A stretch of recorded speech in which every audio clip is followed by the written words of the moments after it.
It's cold here, colder than anything I've ever felt before. They say Alaska is the last frontier, but what they don't tell you is that there's something far darker out there. I'm lucky to be here today, but I've seen things I can't forget. I never thought I'd be the one telling this story, but here I am. If you're listening, I just need you to understand that this is real. Everything I'm about to tell you, it happened, and it almost cost me my life. I was out there, in the middle of nowhere, with nothing but the endless expanse of snow surrounding me. This wasn't your typical tourist trap. I wasn't on some guided fishing trip or hiking through some serene national park. No, I was with a group of experienced hunters, men who'd spent their entire lives in the harshest of conditions. Their names were Eric, Tom, and Scott, and they were the real deal. If anyone could survive the Alaskan wilderness, it was these guys. But we made a mistake. We shouldn't have gone out there. It was just supposed to be a quick hunting trip. Nothing too crazy. We'd been tracking an elusive moose for days, deep in the forests outside Anchorage. But on that third night, something felt off. We were camped in a clearing, the moon hanging like a pale ghost in the sky, and all of a sudden, I felt it. A pressure, like the air had thickened, like something unseen was watching us. I tried to ignore it at first. It wasn't like me to get paranoid, but there was a strange stillness in the air. The snow was too quiet. No rustling of wind, no chirping of birds, just the eerie silence. The others hadn't noticed yet, too focused on the fire and their stories about past hunts. But then it happened. A sound, faint at first, then growing louder. A slow, deliberate crunching of snow, like something big was moving through the woods. "Did you hear that?" I asked, my voice coming out harsher than I intended. Scott paused, his hand halfway to his beer, and his eyes darted toward the edge of the trees.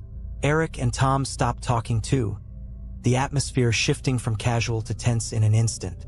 "It's probably just a bear or a moose," Eric said, shrugging it off. But it wasn't. The sound was too methodical, too deliberate. It wasn't an animal, at least not one we were familiar with. Then we saw it. A figure, tall, thin, almost skeletal, standing at the edge of the clearing. Its silhouette was impossible to miss against the stark white of the snow, but what struck me the most was the way it moved. It was jerky, unnatural, like it was being pulled by strings, its limbs too long for its body. And the face, I'll never forget the face. It was distorted, almost alien in its features, like it had once been human but had twisted into something else. I don't know how long we stared at it. Felt like an eternity. But then, as suddenly as it appeared, it disappeared back into the forest, vanishing without a sound. Tom was the first to speak. "What the hell was that?" We didn't know. It was Eric who suggested we pack up and leave. But as we gathered our things, a deep, bone-chilling howl echoed through the trees, making the hairs on the back of my neck stand on end. This wasn't the howl of a wolf or a coyote. This was something worse. Something that echoed through your chest, shaking you to your core. I've never been the type to panic, but in that moment, I felt the terror grip me. It wasn't just the howl that terrified me. It was the way everything had gone still again, as if the world itself had gone silent, waiting. That night, as we huddled together in the tents, I could hear the crunch of snow outside again. This time, it wasn't just one thing. It was multiple shapes circling us, drawing closer. I swear I heard whispers on the wind. The voices were incomprehensible, just distorted sounds that crawled into your mind and made your thoughts run wild. Tom wanted to go out to confront whatever was out there, but I knew better. I could feel the presence. This wasn't something we could fight. It was hunting us. The next morning, we tried to leave, but our tracks had vanished. All those hours of trudging through the snow, marking our path, only to find it wiped away like we had never passed through. The forest had swallowed us whole. We weren't just lost, we were trapped. I don't know how long we were out there, but I remember the panic setting in. We hadn't seen any more figures, but that didn't matter. The feeling that something was watching, waiting, never left. Every crack of a twig, every rustle in the bushes, made our hearts skip a beat. We made it out barely. By the time we stumbled back to civilization, I was covered in frostbite, half dead from hunger and exhaustion. I never spoke to Tom or Scott again. Eric didn't make it back. They found his body a week later, in the exact spot where we'd last seen that thing. But it wasn't just his body that was found. His eyes, they were wide open, frozen in terror. But the worst part? There were no tracks leading to him. It was as if whatever had killed him had just appeared out of thin air. I don't know what we encountered out there, but I know one thing for sure. It was waiting for us. And it's still out there, somewhere in the Alaskan wilderness, waiting for the next group of fools to wander into its domain. If you ever go to Alaska, remember this story. Stay on the path. Never stray from the group. Because once you hear that howl, you may not make it out alive. The last thing I remember is the sound of the wind carrying something with it. Whispers, maybe, or something else. But I'll never forget it. I survived, but not without a price. Now, every time I close my eyes, I hear that howl again. I thought I could leave it behind. I really did. For months after we made it back to Anchorage, I tried to convince myself that what happened in those woods was just some bizarre, shared hallucination. Maybe it was the isolation, the exhaustion, or the sheer terror that made our minds play tricks on us. But as the months wore on, I began to realize something. I hadn't truly escaped. Started small. A nightmare here, a lingering sensation there, like I was being followed. But it wasn't until I received a call that I knew something wasn't right. It was late, maybe 2 or 3 in the morning. I was staying in a small cabin outside of Fairbanks, trying to rebuild my life after everything had happened. My phone rang, the shrill tone cutting through the quiet night like a knife. I almost didn't answer, but something in my gut told me I should. "Hello," I answered, my voice rough with sleep. "Ben?" The voice on the other end was crackling, almost distorted, but I could tell who it was right away. It was Scott. "Scott? What's going on?" I asked, sitting up straight in bed. His voice sounded panicked, frantic in a way I hadn't heard in him before. "You're still in Alaska, right? Still near the woods?" he asked, his words tumbling out in a rush. "Yeah, I'm not far from Fairbanks. Why? What's wrong?" He was silent for a moment before he spoke again, his voice trembling. "I saw it. It's real, Ben.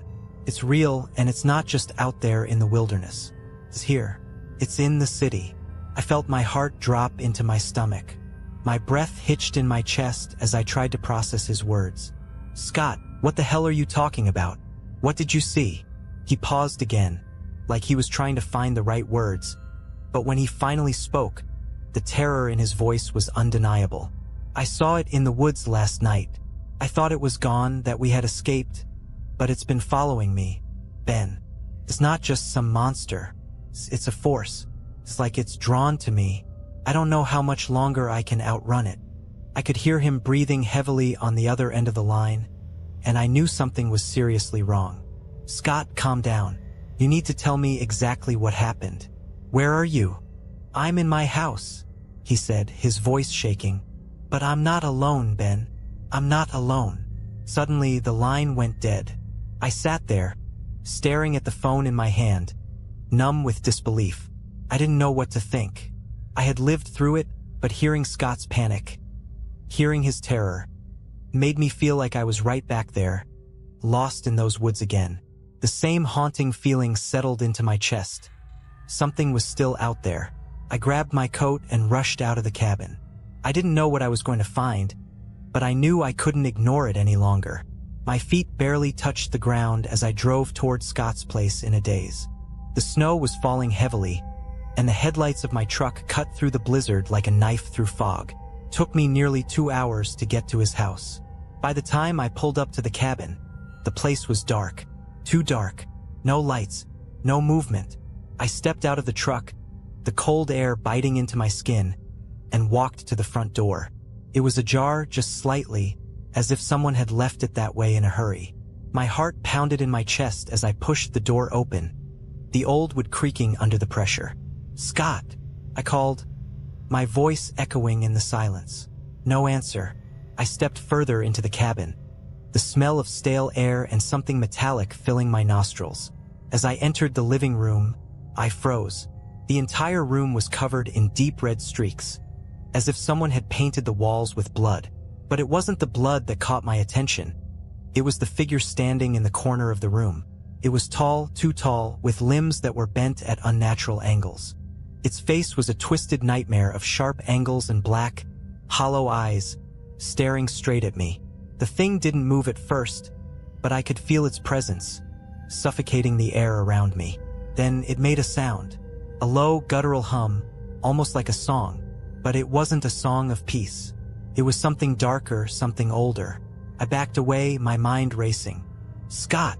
I screamed, but there was no answer. The thing took a step forward, its long, unnerving arms reaching toward me. I ran, heart pounding in my chest, but as I reached the door, I turned back to see it standing there, just watching me. And then it spoke. "I'm not finished with you." The words weren't spoken aloud. They echoed in my mind, vibrating through my skull like a warning. The cold air seemed to freeze in place around me, and I knew in that moment that whatever this thing was, it was after more than just us. I ran out of the cabin, stumbling through the snow, not looking back until I reached my truck. I didn't know if Scott was alive or dead, and in some twisted way I didn't want to know. What I did know was that the creature from the woods wasn't just a thing that lived in the forest. It had followed us here. It had followed me. It's still out there somewhere waiting, and I don't think it's done with me yet. I don't know why I'm still here. I should have left. I should have packed up everything and gotten out of Alaska for good. But something, maybe it's guilt, maybe it's some twisted form of unfinished business, keeps me here. Every time I think about leaving, I hear that whisper. It's not a voice. It's the wind, but it feels like a voice. It feels like it's calling my name. It's the same voice I heard in the woods that night, the one that never left my thoughts. And I know deep down that it's still out there waiting. After what happened at Scott's cabin, I didn't go to the police. Couldn't. I didn't know what to say. How do you explain something like that to people who would never believe you? Who would laugh and dismiss it as some wild hallucination from too much time in the wilderness? So I kept it to myself, tried to move on, tried to convince myself that I was the only one left to carry the weight of what we'd seen. But then came the phone call. It was about 3 weeks later, the dead of winter. The days were short, and the nights felt endless. I was sitting in a diner in Fairbanks, nursing a cup of coffee and trying to pretend I wasn't haunted by the things I'd witnessed. The storm outside howled against the windows, but I barely noticed anymore. The storm inside me was far worse. That's when my phone rang again. I froze.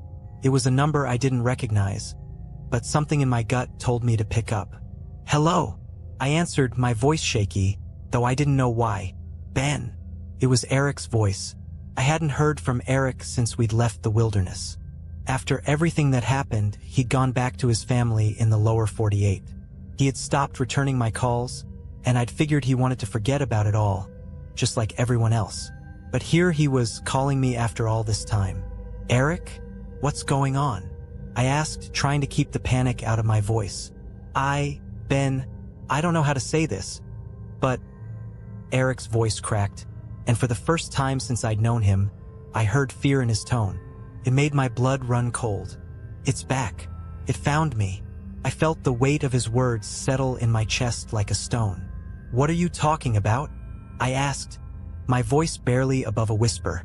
"I didn't want to tell you," he continued, his voice barely audible. "But it's been following me too. I thought I could outrun it, but it's everywhere now. It's in my house, it's in my dreams. I don't know how much longer I can keep this up. I can feel it getting closer. I think... God, Ben, I think it wants to take me next." I could barely breathe. The same thing, the same horrifying thing that had stalked us in the Alaskan woods, was now tormenting Eric. It was no longer confined to the wilderness. It was everywhere, and it was getting closer. "I'm coming to you," I said without thinking. I didn't know how, but I knew I couldn't let him face this alone. "No," Eric gasped, his voice strained. "Don't come here. You don't understand. You don't know what it's like when it gets close. You won't survive it, Ben. I just wanted to warn you. You can't escape it. It's not just in the woods. It's in everything now. It's in your mind. It knows who you are." His words made my skin crawl, but there was something in them that broke through my panic. A deep, almost desperate plea. "What do you mean?" I asked, my heart pounding in my chest. "I don't know how to explain it," he said, his voice shaking with fear. "But once it's latched onto you, it doesn't let go. You can run, you can hide, but it's always there, watching, waiting for you to slip up." I was shaking, my hands trembling as I held the phone to my ear. "Eric, where are you? I need to see you. We need to figure this out together." I'm at my cabin," he said, his voice barely audible now. "But Ben, please don't come. Don't." And then the line went dead. I don't know how long I sat there, staring at the phone in my hand, my mind racing. It wasn't like Eric to panic. He was one of the toughest men I'd ever met. But hearing the fear in his voice, the way he begged me not to come, it told me everything I needed to know. Whatever this thing was, it was getting worse. And it wasn't just haunting us anymore. It was feeding on our fear, and it was closing in. I didn't hesitate. I grabbed my jacket, paid the bill, and rushed out of the diner. The storm outside was worse than it had been all night, but I couldn't wait. Eric was out there, alone, and I wasn't gonna let him face this thing by himself. It took me hours to get to his cabin. By the time I arrived, the wind was howling, and snow was falling in thick, impenetrable sheets. I pulled up to the cabin, my headlights cutting through the swirling snow, but there was no sign of Eric. I called his name, my voice barely audible over the storm, but there was nothing. I forced the door open, the wood creaking under the weight of the snow, and stepped inside. The place was dark, except for a small candle burning in the corner. It flickered weakly, casting eerie shadows across the room. The air was thick, too thick, like it was filled with something unnatural. And then I saw it. At the far end of the cabin, standing by the window, was a figure. Tall, thin, unmistakable. It was the same thing I'd seen in the woods, the same thing that had stalked us. It wasn't just watching me, it was waiting. But what made my blood freeze was the sight of Eric, crumpled on the floor beneath it, his eyes wide open in terror, frozen in a way I couldn't explain. The thing turned its head slowly, its face twisted in a grotesque mockery of a smile. And then it spoke. "You should have stayed away, Ben." Before I could react, the door slammed shut behind me, and I felt the cold, suffocating weight of it surround me. The whispers started, low at first, then rising in volume, filling my mind with words I couldn't understand, like the wind itself was alive. And then I knew. It wasn't just hunting us anymore. It was consuming us, and it was going to take us all. I don't know how much time passed after the thing spoke. It felt like seconds, but then again, it felt like hours. All I could hear was the sharp, oppressive sound of my own breathing, mixed with the unnerving hum coming from that thing, standing just a few feet away, its form stretching unnaturally against the flickering candlelight. Its hollow eyes pierced into me, empty voids that seemed to know everything about me. Things I hadn't even remembered myself. I could barely move. My body had frozen, not from the cold but from the terror that gripped every inch of me. My legs were heavy, like they were made of lead, and my arms hung useless at my sides, as if the very act of reaching for something, anything, would have been futile. All I could do was stare at the thing, helpless. It wasn't just watching me anymore. It was studying me, as if deciding whether I was worth the effort of tormenting further. The cabin felt smaller, suffocating, the air thick and bitter. The wind howled outside, but in here, there was only silence. A deafening, oppressive silence. Then I heard it. The sound of Eric's voice, weak, raspy, barely a whisper. "Ben, get out. It's not too late." I turned my head, finally finding the strength to look at him, lying on the floor. His face was pale, eyes wide open but empty, staring at something beyond me, as if he were already lost to whatever this thing was. He didn't seem to be breathing. I knew then. Eric was already gone. The thing moved then, stepping closer. Each movement was slow, deliberate, and I could hear the soft creaking of its bones as if they were made of wood. It stopped in front of me, and I could feel its presence invade every corner of my mind. "I told you not to come," it said again, its voice a whisper and a scream at the same time. "Now, you belong to me." Before I could react, it reached toward me with one long, twisted arm. Its fingers, if you could even call them fingers, were sharp, talon-like, scraping the air between us. I could feel the cold radiating from them, a cold that went deeper than the skin, burrowing into my very soul. I stumbled backward, the horror overwhelming me, but I couldn't move fast enough. The air seemed to slow down, and I felt like I was trapped in some twisted dream, unable to wake up. It was all around me. Its presence, its words, its touch. I felt its fingers brush my cheek, and in that moment, I was sure it would drag me into the same frozen nightmare that had taken Eric. But then something changed. I don't know how or why, but the pain, the suffocating weight of the thing's touch, faded. I don't know if it was my will to survive or something else entirely, but I managed to break free.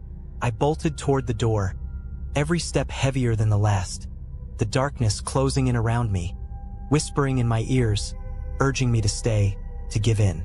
But I couldn't stop. I had to get out. I had to survive. I didn't look back as I ran, crashing through the snow, the storm battering me from every side. I could feel it, though, the pull of it, the weight of its presence still lingering in the air, chasing me even though I was miles away from that cursed cabin. I don't know how I managed to make it back to my truck. The snow was falling heavier than ever, and I could barely see through the windshield. I slammed the door shut, locked it, and started the engine. I shouldn't have looked back, but I did. The cabin was gone. There was nothing left but the storm, the swirling white madness of it. The wind screamed like a living thing, howling its fury into the void. But through the blizzard, I could make out a figure standing by the road, just barely visible, its form bent and broken. The same twisted thing. I don't know how it followed me. I don't know how it found me in the storm, but it did. It was always there, waiting, watching. As I drove, I felt its presence following me, not in the truck, but in my mind. The whispers were louder now, clearer, echoing through every thought I tried to have. It was inescapable. I kept my eyes on the road, the world a blur of white. I drove for what felt like hours, the fear gnawing at my mind. I couldn't think straight. I couldn't breathe without feeling its weight on my chest. The thing had followed me, and no matter how far I went, no matter where I ran, it would always be there, just out of sight, watching. By the time I reached the nearest town, I was too far gone. I had seen too much, felt too much, and I knew, deep in my bones, that it wasn't over. It would never be over. Not for Eric, not for me, and certainly not for anyone else foolish enough to think they could outrun it. I moved away shortly after that. I never stayed in one place for too long. I kept to the cities, the crowds, hoping the noise would drown out the whispers in my mind. But I know now. I know what I didn't understand before. The thing, whatever it was, isn't just a creature. It's not bound by the laws of nature or time. It feeds on fear, it feeds on the dark corners of your mind, and it follows you. It doesn't need to be in the woods. It can be anywhere. And that thought, it's always with me. Because no matter how far I run, it's still out there, somewhere, waiting for me. Waiting for the next person to wander too far off the path. Waiting for the next soul it can claim. And this time, I don't think I'll be able to outrun it. I wish I could say that moving away, leaving Alaska behind, somehow broke the curse. That I found peace, that the whispers faded, that I was finally free. But I wasn't. The thing, I can't even call it a creature anymore, wasn't just something confined to a specific place or time. It was like a shadow, an inescapable part of me, of my mind. I would hear it in the middle of the night, the cold air pressing against my skin even in the warmth of my new apartment. The whispers didn't just come from the dark corners of rooms anymore. They came from inside me. They twisted my thoughts until I could no longer tell where my fear ended and where it began. It started to affect my sleep, then my relationships. I couldn't keep a job. I couldn't keep a friend. How could I? When the only thing that filled my thoughts was the thing I'd seen in Alaska, the thing that haunted me with every breath I took. I tried everything. Therapy, meditation, medication. Nothing helped. Because no matter what I did, I couldn't escape it. And then, it happened again. It had been a year since I'd left Alaska, and I thought I was getting better. I was in a small town in Montana now, trying to rebuild some semblance of a life, far from the frozen wilderness that still haunted me. I was in a small apartment above a local diner, just another stranger trying to outrun his past. But the nightmares never stopped. They were getting worse. I woke up one night, drenched in sweat, the scream of the wind outside carrying the same eerie, haunting tone that had plagued me since that first night in the Alaskan wilderness. My body was trembling, but I forced myself out of bed, trying to shake off the feeling of dread that clung to me like a second skin. That's when I saw it. There was something in the corner of the room. I had no idea how it had gotten there, no idea when it had arrived. The shadows of the room seemed to twist and bend around it, as if the very air had contorted to accommodate its presence. At first, I thought it was a hallucination, the product of a mind too far gone. But then I saw it, those long, twisted limbs, the way the figure stood unnaturally tall, its silhouette unmistakable. Its face was a blur, just a mass of darkness where features should have been, but I could feel it. I could feel it staring at me, the hollow, vacant eyes, the coldness that chilled my very soul. I froze. For the first time since that night in Alaska, I couldn't move, couldn't scream. The fear was so intense, so paralyzing, that it wrapped itself around me, suffocating any thought of escape. The thing stepped closer. The floor creaked under its weight, though there was no weight to it, not really. It was like it was a part of the air itself, an entity made of darkness and frost, slowly moving toward me with a strange, purposeful slowness. Couldn't breathe. It spoke then, its voice like 1,000 whispers woven together into one soul-chilling sound. "You can't outrun me, Ben. You can't run from what you are." I could hear the words in my head, louder than the sound of the wind outside. It wasn't talking about Alaska anymore. It was talking about me. The thing had seen something in me, something it could latch onto. It had marked me long ago. I tried to back away, but my body wouldn't obey. The fear was too much. My heart was pounding in my chest like it was about to explode, but nothing happened. I couldn't move, couldn't scream. And then it reached out its hand. No, its claw, long and cold, brushing against my skin. I felt a searing, biting cold where its fingers touched me. My whole body screamed for me to pull away, to fight, but I couldn't. The moment it made contact, I felt the memories flood back. The forest, the snow, the moonlit sky, the thing in the darkness, watching us, waiting for us to make the wrong move. It wasn't just a monster, I realized. It was something older, something that existed long before the trees and the snow, before the stars and the sun. It was a presence, a force that consumed not just your body, but your mind. It fed off your fear, and it fed off the very idea of escape. But as its cold fingers gripped tighter, I did the only thing I could think to do. I fought. I didn't think about it. I didn't plan it. But I gathered every ounce of strength I had, and I pulled away. Not physically, I couldn't do that, but mentally. I fought it with every thought, every memory of what I had survived, what I had already gone through. I remembered the woods. I remembered the howling wind. I remembered Scott, Eric, the terror. And with everything I had, I reached into the darkness. I don't know how it happened. Maybe I just willed it. Maybe it was a desperate cry for survival, a last-ditch attempt to tear myself away from the abyss. But as I reached into the thing, I felt the coldness begin to recede, slowly, just for a moment. The thing in front of me flickered, like a shadow at the edge of your vision, unsure of its form, of its purpose. The moment lasted only a second, but that second was all I needed. I slammed my eyes shut and forced myself to breathe. I kept thinking of the one thing that kept me alive in Alaska: survival. When I opened my eyes again, it was gone. But I know better now.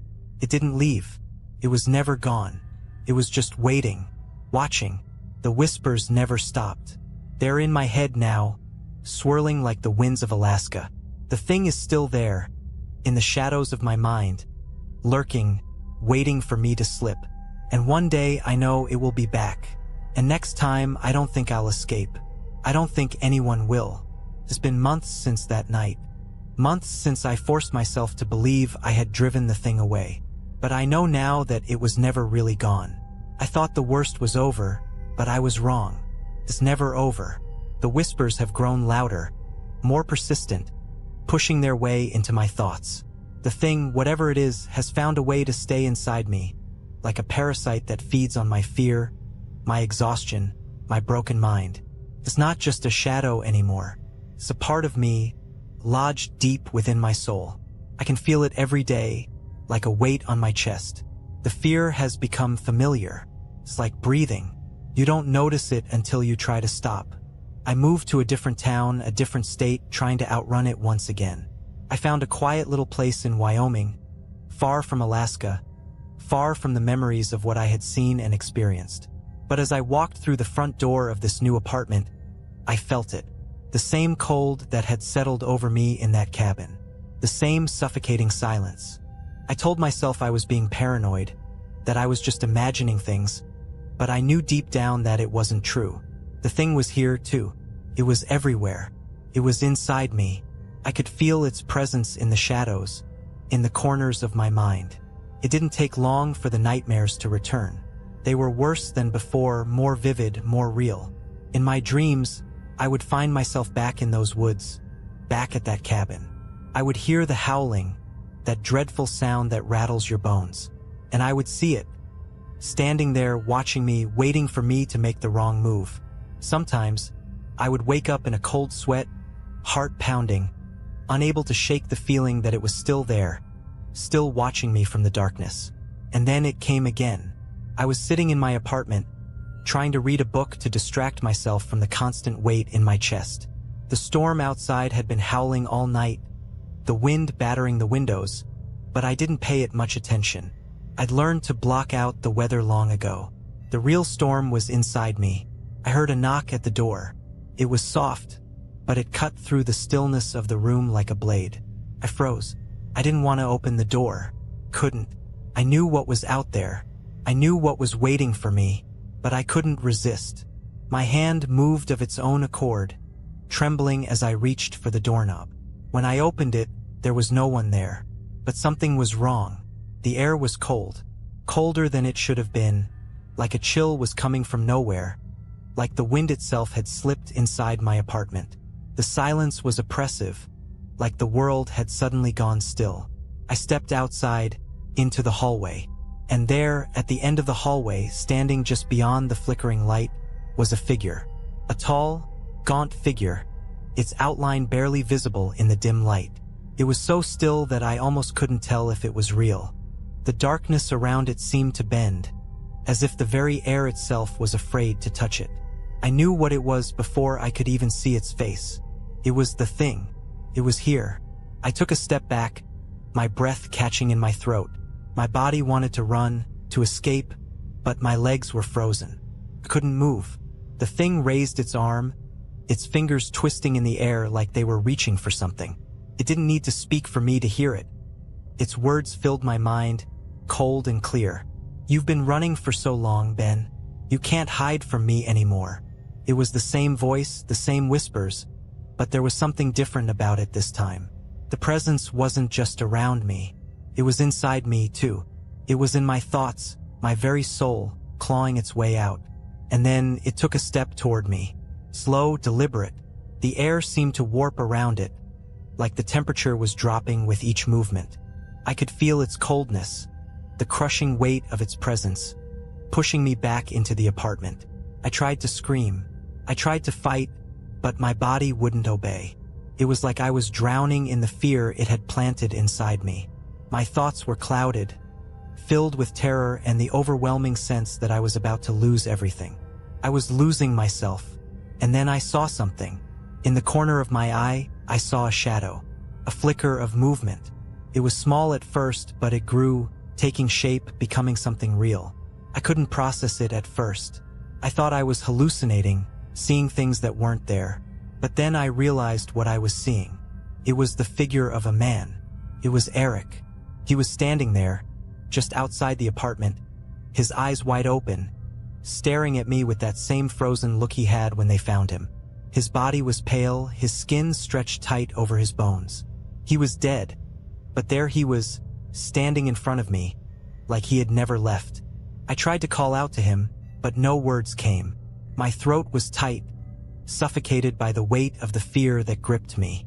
And then, Eric's voice echoed in my mind. It wasn't him. It wasn't his voice. It was the thing speaking through him. "You can't escape, Ben," it said, its voice seeping through every thought, every breath. "You are mine." I tried to push it out, tried to shut my mind off, but the whispers wouldn't stop. They were all I could hear, all I could think. I wasn't sure where I ended and the thing began anymore. It was here. It had found me again. It wasn't going to stop. Not until it took me, too. And the worst part? I think it already has. The thing didn't just hunt me. It didn't just chase me through the forests of Alaska, through my nightmares, through the towns I thought were safe. It's been inside me all along, feeding on my fear, feeding on the idea that I could escape it. But it's never been about escape. It's always been about survival. And I don't know how much longer I can survive. I'm writing this now because I'm running out of time. I can feel it closing in on me. The whispers are louder. The cold is deeper. And every breath I take feels heavier, more labored. I can't escape it. I can't outrun it. The thing, whatever it is, has found its way into the very core of me, and I feel it tightening its grip. When I left that apartment, I didn't know what else to do. I had no plan, no destination in mind. I just needed to get away, to put as much distance between myself and whatever this thing was. I thought if I could just outrun it, if I could just keep moving, I might get a little bit of peace. But peace doesn't exist when the thing is following you. It's like a shadow always there, no matter how far you run.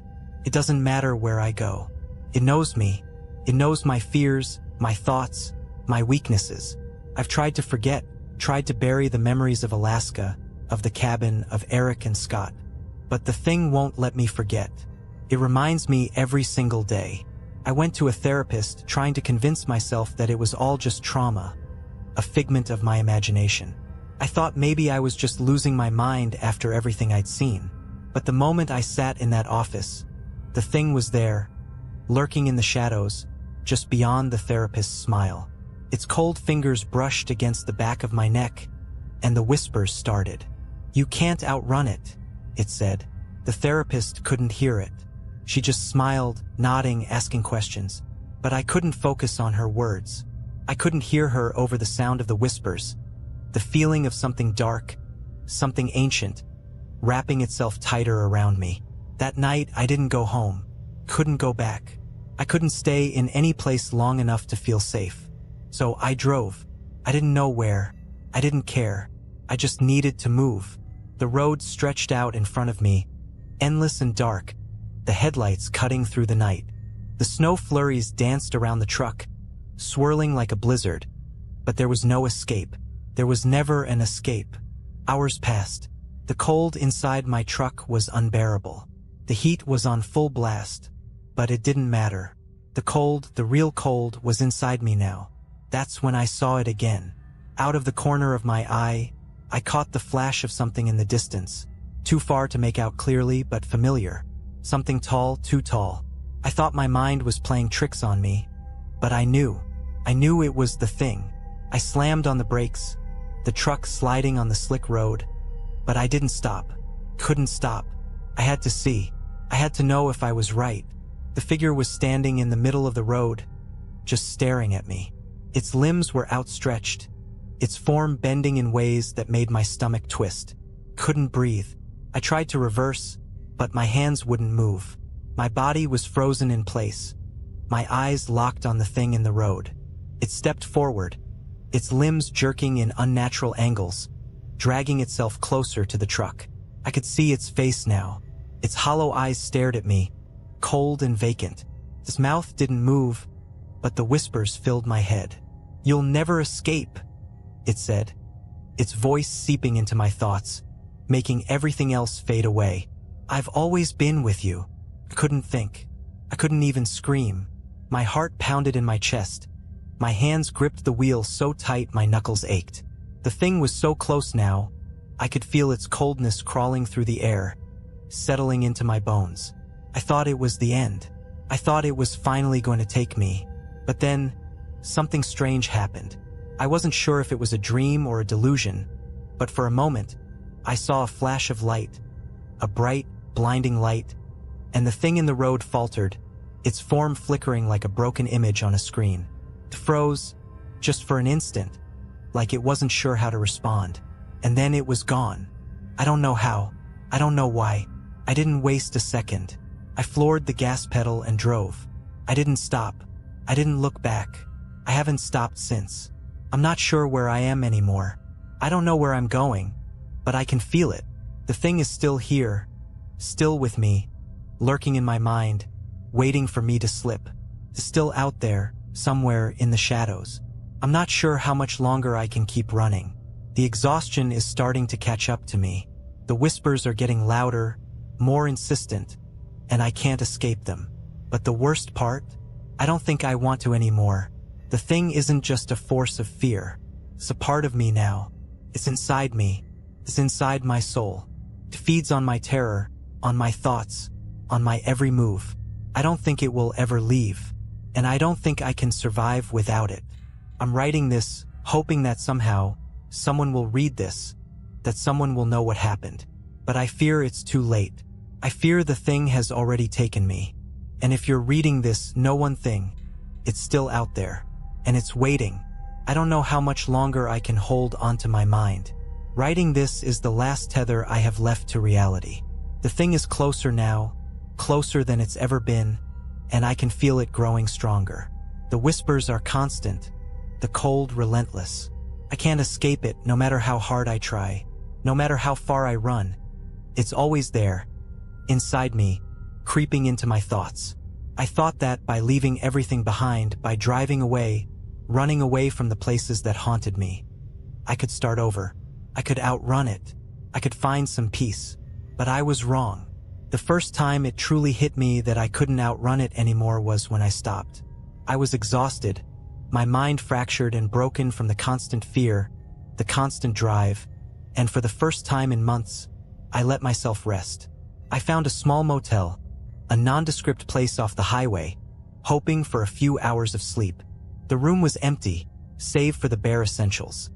A single bed, a flickering lamp, and a cracked window. I didn't care. I just needed to stop, even for a moment. The air inside the room felt heavy, thick with the same suffocating cold that had followed me across the country. But I told myself it was just the winter chill creeping in through the walls. I laid down on the bed, my eyes closing in an attempt to silence the relentless pounding of my heart. But the moment I closed them, I saw it again. It wasn't just the thing, it was the place, the forest. The trees were towering, their branches twisted and warped. The snow beneath my feet was deeper than it had ever been. I could hear the wind howling, the world around me moving in a slow, surreal motion, like I was trapped in some terrible dream. And there it was, standing in the distance, watching me. The thing, its form stretched tall and skeletal, its black eyes glaring through the darkness. I tried to turn away, tried to run, but my legs wouldn't move. I was frozen in place, unable to escape its gaze. The thing didn't speak, but I heard its voice in my head, clearer than ever. "You'll never leave." The words rattled through my mind like a physical blow. I could feel its cold, bitter presence seeping into every thought, every breath, every nerve. It was suffocating me. It wasn't just the cold of the room now. It was the cold of its touch, freezing every part of me from the inside out. I woke up in a cold sweat, gasping for air, my body trembling. The room was still dark, the only sound the beating of my heart in my ears. But I knew the thing wasn't just in my dreams anymore. It was in my head. It had always been there. I can't escape it. When I looked in the mirror the next morning, I didn't recognize the person staring back at me. My face was pale, gaunt, my eyes sunken and hollow. The reflection was a stranger, someone who had been worn down by fear and exhaustion, someone who had given up. But more than that, it was someone who was already lost. I tried to keep moving. I couldn't stay in that motel, but no matter where I went, I could feel it. The thing was always just behind me, never more than a few steps away. Even when I tried to sleep, even when I drove through the night, I could hear it in the back of my mind. I could feel it following me. But something changed on the third day. I woke up in the middle of the night, my body drenched in sweat, the room colder than ever. The whispers had grown louder, as if the thing was pushing its way into my mind, its voice filling every thought. It was too much. I couldn't take it anymore. I got up and stumbled to the bathroom, hoping the cold water would snap me out of whatever nightmare I was in. But when I looked in the mirror, I didn't see my reflection. I saw it. The thing was standing behind me, its face twisted and grotesque, its hollow eyes staring at me through the reflection. It wasn't just watching me anymore. It was inside the mirror, reaching out to me. I tried to scream, but no sound came out. The thing's hand, cold and skeletal, reached toward me, and I could feel its fingers brush against my neck. I wanted to pull away, to run, but I was paralyzed. I couldn't move. "You can't escape, Ben," it whispered. "You never could." I don't know how long I stood there, frozen in place, feeling its cold touch seeping into my skin, into my bones. But I know I can't fight it anymore. The thing is inside me now, more than just a shadow following me. It's in my mind, in my thoughts, in every heartbeat. It's a part of me. I don't know what it wants from me. I don't know what it's been waiting for, but I can feel its hunger. I can feel its patience. It's not in a hurry. It doesn't need to rush. And that's what terrifies me most, because I've already lost. I'm writing this because I don't know how much longer I'll be able to. The thing is stronger now, its presence overwhelming, and I feel like I'm losing myself. I can't fight it anymore. The fear, the darkness, it's all consuming. If you're reading this, please know that I'm not insane. I'm not just some delusional man running from his past. There is something out there. There is something in the darkness, and it will follow you just like it followed me. It doesn't matter where you go. It doesn't matter how far you run. It will always find you. Found me, and now it's going to take me. And once it does, there's no coming back. I'm writing this because I can't let it win. Not without leaving something behind. Not without someone knowing the truth. But I know now. It doesn't matter. The thing has won. And now it's time for me to go. I never expected to see another day. The thing, it's inside me, twisting and warping my mind until I'm not sure what's real anymore. I'm losing myself, losing everything. The thing whispers constantly, urging me to give in, to stop fighting, to embrace it. But I can't. Even though the darkness is pulling me in, even though I feel it tightening its grip around my chest and my thoughts, there's still something inside of me fighting back. A small part of me that refuses to let go, that refuses to become what it wants me to be. A part of me that is still trying to survive. I don't know how much longer I have. The thing is growing stronger, and I feel myself slipping further into its grasp. I've been driving for hours, lost in a haze, not even sure where I am anymore. The snow is falling heavily outside, blanketing everything in white, but it feels like the storm inside me is much worse. I don't even know what day it is, but I can feel the end coming. I can feel it in the cold that wraps around me, in the whispers that fill my mind. The thing is getting closer. It's closer than ever before, and I can't escape it. I don't know how much longer I can keep running. The road is endless. I've been driving through this frozen landscape for what feels like days. The world outside is just white, a blur of snow and shadows, the headlights of my truck barely cutting through the storm. It feels like I'm trapped in some endless nightmare, where time doesn't exist and the only thing that matters is the thing that is hunting me. But then something changes. I see it. In the distance, at the edge of the road, there's a shape, a figure standing there still and silent in the storm. I can barely make it out through the snow, but I know what it is. I know who it is. It's the thing. But something's different this time. It's not the same twisted form I've seen before. This time it's standing still, not moving, just waiting. It doesn't approach me. It doesn't whisper to me. It's just there. I stop the truck. I don't know why. I shouldn't stop.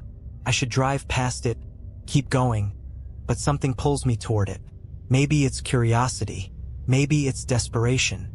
Maybe I'm just tired of running.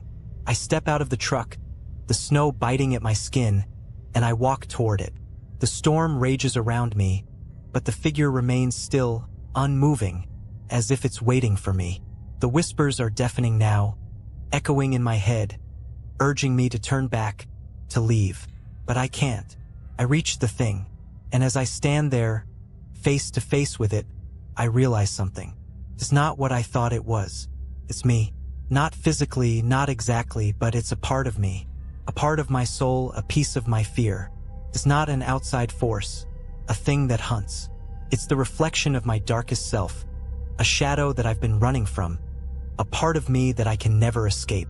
You've been running from me, it says, its voice no longer a whisper but a deep, cold truth. But I'm you, Ben. I've always been you. I stand there in the snow, staring at it, at myself, and in that moment, everything clicks into place. The thing isn't some monstrous entity from the woods. It's the manifestation of all the fear, all the darkness that I've carried with me. It's the part of me that I've tried to bury, to outrun. It's the part of me that thrives on fear, on the belief that I can't survive. It's the part of me that never stopped hunting. I don't know how long I stand there, lost in this realization. But when I look around, I see the snow has stopped falling. The storm is gone. The world is still. And for the first time in a long time, I feel calm. The thing isn't out there. It's never been out there. It's been inside me all along. And now that I understand that, now that I see it for what it truly is, the battle is over. There's no more running, no more escaping. I can't fight it anymore because I've realized the truth. The thing I've been running from is me. As I stand in the silence of the snow, the world around me still and frozen, I accept it. The thing, my fear, my darkness, is a part of me. It always has been. And no matter how far I run, no matter where I go, it will always be there, inside me. I'm not sure if I'm free now or if I've just come to terms with my fate, but I know this, the thing never really hunted me. It didn't need to. I was the one hunting myself all along. And now, as I walk back to my truck, I feel a strange peace settling over me. The fear is still there, but it no longer controls me, because I've finally stopped running. And for the first time, I think I've come to understand something terrifying. I was never meant to escape. I was meant to survive. And that survival is with me forever. I don't know how long I've been out here. Time has become a blur, like the snow that surrounds me, like the whispers in my head that refuse to quiet. I no longer know what day it is or even where I am. I've stopped caring. There's no point anymore. The thing, it's still with me, but it's different now. It's not just a shadow or a force outside of me. It's part of me, a piece of my soul, a dark reflection of everything I've ever feared, everything I've ever wanted to escape. And I've come to understand that there is no running from it. There never was. I've spent so long convincing myself that if I just kept moving, kept running, I could outrun my past, outrun my mistakes, outrun the fear that has clung to me like a second skin. But it's always been here, inside me, feeding on the very thing I've tried to escape, my own darkness. That realization came to me the moment I stood face to face with it. My fear, my reflection. It was never a monster. It was never something external. It was me. I am the thing. I don't know if I'm still in my own mind, if this is some kind of twisted dream, or if I've crossed over into a place where time no longer has meaning. I think perhaps that I'm no longer part of the world I once knew. I've become a part of the wilderness I tried to escape, the frozen, desolate place where shadows live and where no one truly survives. But now I don't need to survive anymore. I've stopped fighting. The battle was never about escaping the thing. The battle was about accepting it, accepting myself. I hear the howling wind again, but this time it doesn't scare me. The whispers are louder, but they no longer terrify me. They're my own thoughts now, my own fears, and I've learned to embrace them. The cold in my bones has become familiar, almost comforting. I feel it seeping through my skin into my soul, and I realize that the thing, it is me. The darkness in me has always been there, just waiting for me to acknowledge it. The more I fought it, the more it thrived. But now that I've stopped running, now that I've finally stopped fighting, the coldness is not so terrifying. It's just there, just like me. I'm standing in the middle of the road, lost in the snow, and I can't help but wonder if anyone will ever find me. But I don't care. The thing is part of me, and I've finally accepted it. I've stopped fearing it. I realize now that I was never supposed to outrun the thing. I was supposed to understand it. I was supposed to let it in, to stop running from the dark corners of my own soul. The thing doesn't control me anymore. It never did. It was always a reflection of my own fear, my own failures, my own brokenness. I know I'll never be free of it. I don't think anyone ever truly is. We all have our shadows, our darkness, waiting to consume us if we let it. But that's not the end of the story, because survival isn't about outrunning it. Survival is about living with it. And so, as I stand here in the snow, with the whispers and the cold pressing in on me, I don't fight it. I don't try to run. I simply exist, a part of the very thing I once feared, and I accept it. I accept myself. And maybe, just maybe, that's the only way to survive this. Maybe the thing never wanted to take me. Maybe it only wanted me to see the truth. That it's not the thing outside of us that we need to fear. It's the thing within. And once you accept it, once you stop fighting, you can finally stop running. And maybe, just maybe, you can find peace in the darkness. But that peace comes with a price. I paid it long ago.